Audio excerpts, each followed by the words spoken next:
J'ai jamais fait autant de sourires.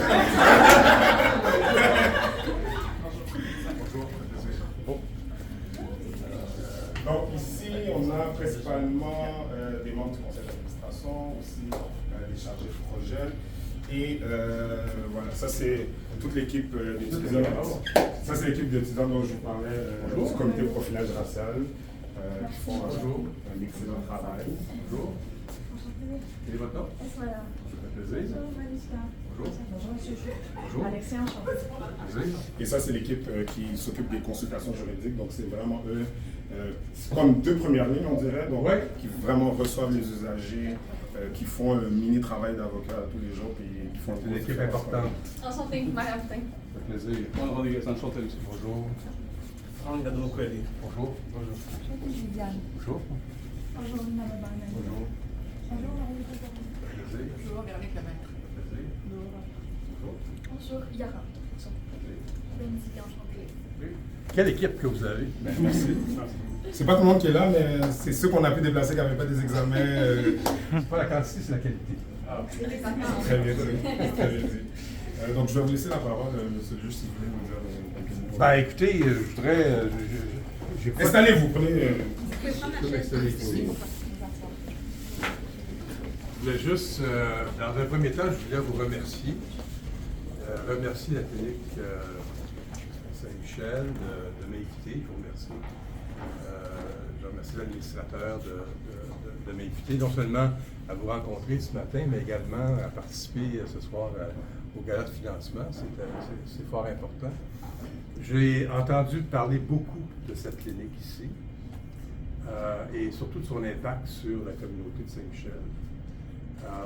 Alors, vous savez peut-être que je parle d'accès à la justice depuis plusieurs années, même avant d'aller à la Cour suprême comme juge à la Cour supérieure en 2004. Puis avant ça, j'étais au barreau, j'ai pratiqué pendant 25 ans, j'étais bâtonnier de Montréal.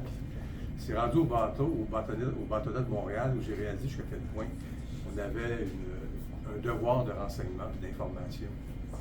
Et j'ai toujours pensé, je le crois encore plus aujourd'hui, qu'une des raisons des préjugés et des biais, c'est l'ignorance. Alors, le plus d'informations qu'on donne aux gens, meilleure sera notre société, je pense. Et là, c'est exactement la même chose pour la justice. C'est difficile d'apprécier quelque chose qu'on ne connaît pas. Alors, on a des défis, vous le savez, en première ligne, là, les délais, les coûts. On n'a pas les ressources nécessaires pour assurer une justice de qualité nécessairement tout le temps. Mais on a quand même un système qui fait l'envie de bien des pays dans le monde. Puis on a des bons juges. Je le crois sincèrement, j'ai été en instance, juge d'instance, en appel, à la Cour suprême, des juges bien formés, soumis à des codes d'éthique, et ce qui n'est pas le cas dans tous les pays du monde. Puis on a des bons avocats aussi. On a des belles universités fortes, on a des bonnes institutions. Alors, il faut que le public, là, monsieur, madame, tout le monde, le sache. Pourquoi?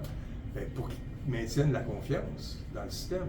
Si les gens n'ont pas confiance, c'est le début de la fin. Ça, c'est le début de la tyrannie, c'est le chaos. Alors donc, pour moi, l'éducation, puis effectivement, l'accès à la justice est primordial. Mais en parler, c'est une chose, mais de voir sur le terrain, c'est une autre. Alors pour moi, c'est important de venir ici, de voir comment ça fonctionne, de voir vos expériences.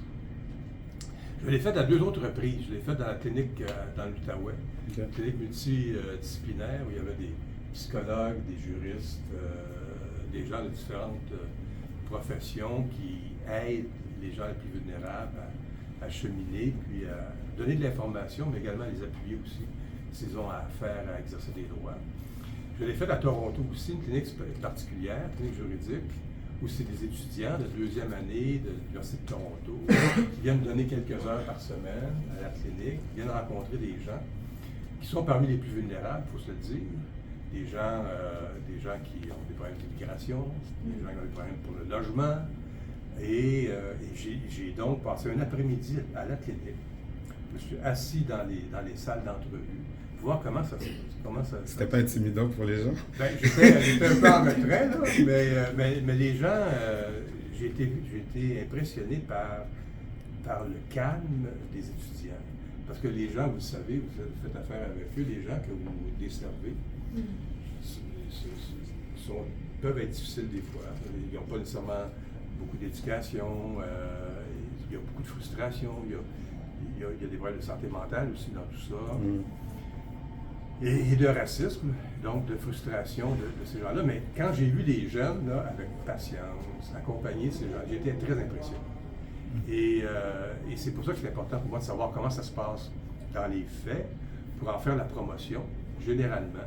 Faire la promotion, évidemment, auprès des juristes, des avocats, des juges, mais ceux qu'on doit convaincre, c'est le public, c'est les citoyens. C'est eux qui doivent savoir qu'on peut leur donner des bons services.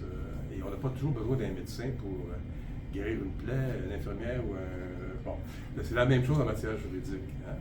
On peut donner des conseils sans nécessairement avoir besoin d'intenter des procédures. Mais avant d'exercer des procédures, ben, il faut les conseiller. Alors, dans différents domaines. Puis, moi, je trouve ça fascinant, ce travail-là que vous faites.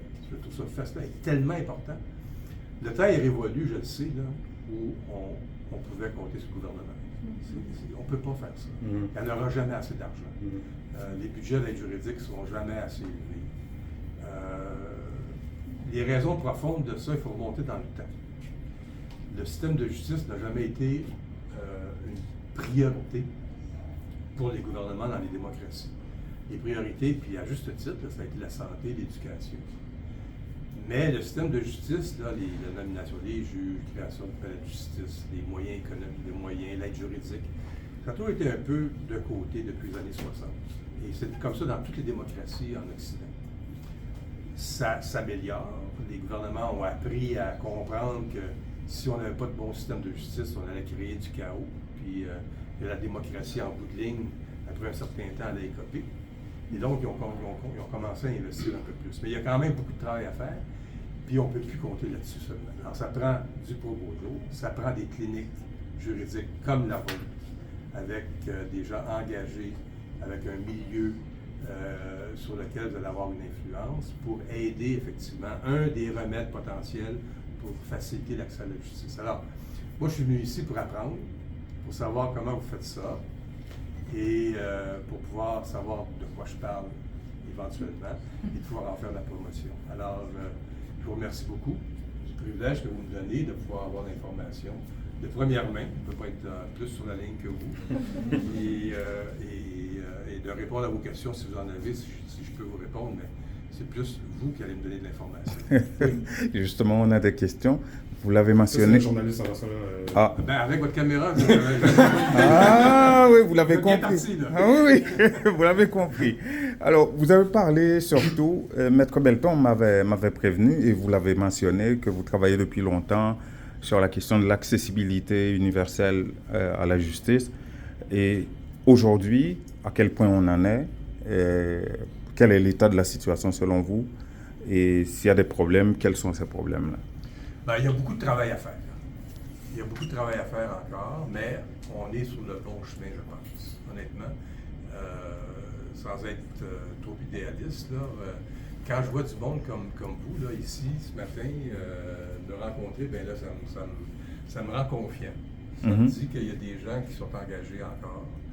C'est des gens qui sont prêts à mettre l'épaule à la roue. Puis ça, c'est important. J'ai eu le même sentiment quand je suis allé dans les autres cliniques, là, dans l'Outaouais puis à Toronto. Et on le sent dans le discours public, là, il y a une prise de conscience. On le réalise, ce qui n'était pas le cas il y a 10, 15, 20 ans. On réalise là, que l'accès à la justice, les droits, la démocratie, c'est important. Puis ça commence dans les quartiers, ça commence parmi les gens les plus vulnérables. Puis quand on regarde à l'extérieur du Canada, là, ce qui se passe dans des pays très très près de chez nous, on voit comment ça peut tomber vite.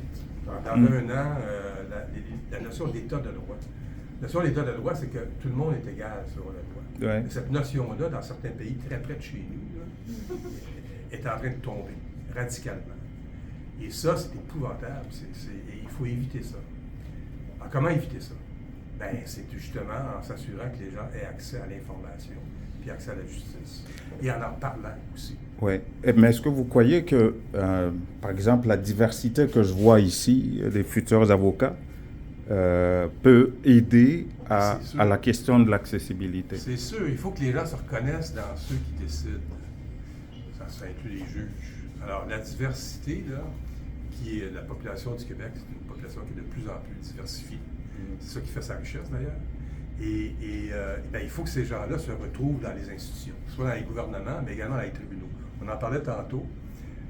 Il n'y a pas assez de juges, selon moi, racisés, qui représentent plus fidèlement la population, mais on est sur la bonne voie. Il y a eu des belles nominations récemment. Il va y en avoir d'autres, là. Mais ça prend un petit peu plus de temps que ça aurait dû. Mais la diversité, c'est une question de crédibilité aussi. Hein? Les gens doivent croire dans les institutions qui les desservent, qui décident d'ailleurs de leur avenir, très souvent, de leurs droits. Et il faut qu'ils se reconnaissent dans ces institutions-là. Alors, c'est un processus qui est long. Oui. On a fait beaucoup de chemin. On regardait la Cour suprême. Il n'y a pas si longtemps, là, c'était tous des hommes blancs qui viennent à peu près du même milieu. Là, on a une majorité de femmes. On a un juge racisé, on a un juge autochtone, on a 3 juges du Québec.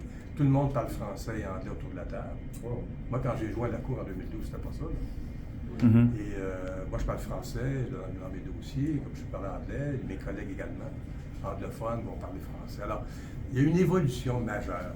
Ça, il faut que les gens le sachent. Hein? On n'est pas en train de régresser. Mais ça prend peut-être plus de temps qu'on aimerait. Oui, juste une dernière question, si vous permettez. La loi C5, on assiste à une implémentation de la loi C5 sur la surreprésentation, notamment des Noirs dans les prisons. Qu'est-ce que vous pensez de ce processus-là, de cette implémentation? Ça pourrait aider à réduire ça, selon vous? Alors, vous savez que les juges, on ne doit pas se prononcer sur les politiques. Sur la politique, oui. C'est ce qui est... Notre obligation de réserve fait en sorte que ça participe de la crédibilité que les gens peuvent avoir pour les juges. On ne se mêle pas des débats publics. Oui. Ça n'empêche pas de faire des constats quand même. Et c'est sûr qu'il y a une surpopulation dans les prisons des minorités. Oui. Et dans ce contexte-là, il faut chercher des solutions. Et il appartient aux élus, au gouvernement de légiférer, d'adopter des règlements, d'adopter des politiques. Les juges, on a quand même un rôle limité dans ça.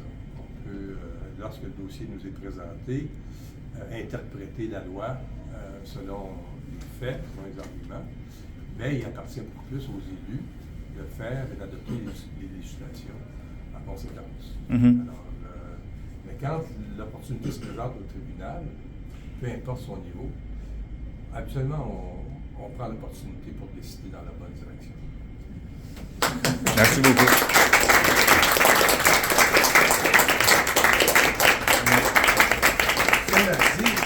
Cela dit, on ne s'attend pas à ce que tous les gens soient d'accord avec toutes les décisions des tribunaux. C'est normal dans une démocratie, mais on ne rend pas, nous, les juges, des décisions pour être populaires. Ça appartient aux représentants, aux élus, au gouvernement. Mais on s'attend à ce que les gens respectent le système quand même. Alors, on peut contester, on peut discuter d'une décision, d'un jugement, mais on ne peut pas discuter du juge. Alors, il y a une différence entre les deux.